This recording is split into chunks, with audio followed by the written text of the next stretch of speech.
Hey everyone, Ben here from Four-Wheel Drive, and today we're going to talk about the throttle lock feature on the Four-Wheel Drive controllers that came into play from January 2024. So this feature improves safety when handling your four-wheel drive and when out in the water. So what it does is, now that this system is completely turned on and live, and I've got my controller turned on, the screen says LCK, and this means that the throttle trigger is locked and does not function.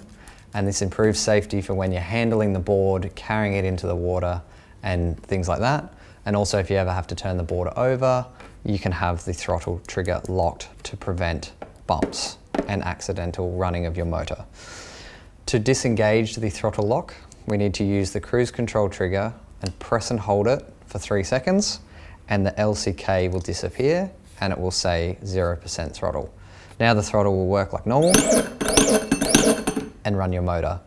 So the LCK, or the lock, only needs to be disengaged for the first time after you've turned your controller on.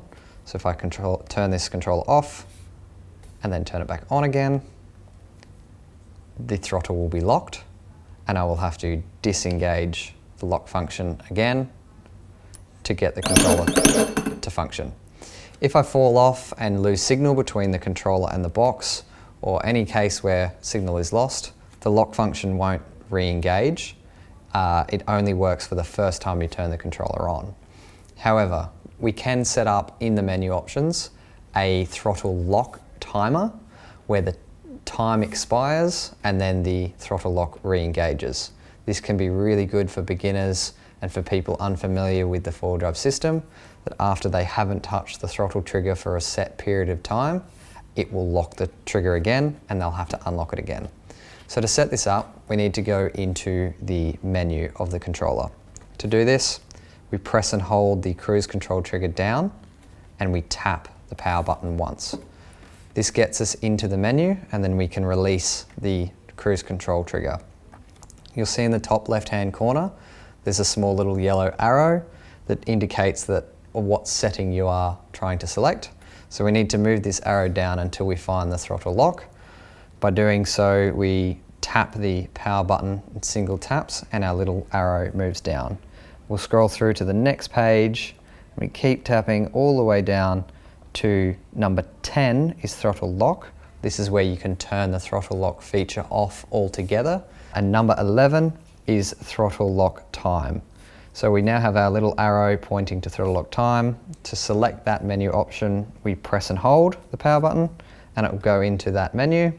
And now we can see throttle lock time is at 0. So that means that it will never reset and the throttle lock will never turn on.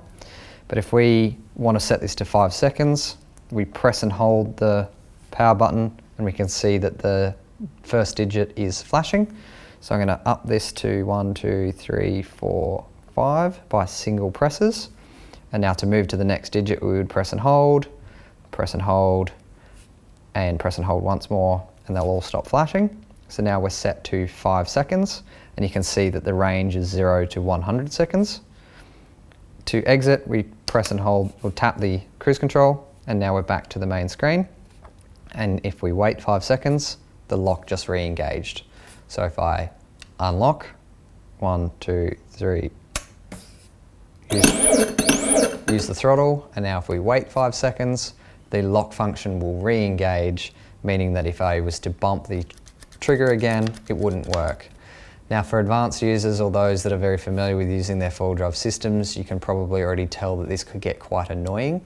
It does improve the safety, but it would be annoying if you're surfing or downwinding or winging where you're turning the motor off and gliding just on the foil, that if you went to re-engage your motor, it might have locked after your set time. So this feature is really good for beginners and those learning to foil, especially those falling off the board all the time and needing to climb back on, that the lock function can turn back on automatically after a predetermined amount of time. So another cool feature to improve safety that you can play with. And as I did mention, for those really advanced users, you can turn it off completely, but we never recommend that. If you can't find the lock function on your controller, it's probably because your controller was shipped out before 2024. And unfortunately, the software on these controllers is not user updatable. So please contact us at Four-Wheel Drive Support if you'd like to talk about your options of getting the lock function. But all new controllers have this feature already preloaded from factory. So if you do get a new controller, it would have the lock function.